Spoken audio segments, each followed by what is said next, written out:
ছোট্ট বাবুর জন্য আজকে আমরা বানাবো বানানা কেক। প্রথমে একটা ডিম দিয়ে দিলাম, এক পিস বানানা, একটা কলা, একটা ডিম প্রথমে ব্লেন্ডারে দিয়ে দিব। মেজারমেন্ট কাপে হাফ কাপ ময়দা,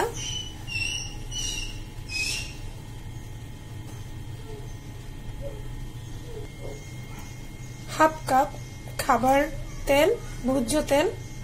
আপনারা চাইলে এর মধ্যে ঘি অ্যাড করতে পারেন। আগে থেকে একটি সসপ্যান আমি রেডি করে রেখেছি, তার মধ্যে কাগজ সমানভাবে কেটে তার উপর হালকা বাটার, ঘি অথবা তেল ব্রাশ করে নিতে হবে। বাদাম অ্যাড করে দিচ্ছি। কড়াইয়ের মধ্যে সসপ্যানটি বসিয়ে দিলাম। এই হচ্ছে আমার বানানা কেক, একটা ডিম দিয়ে একটা কলা দিয়ে তৈরি।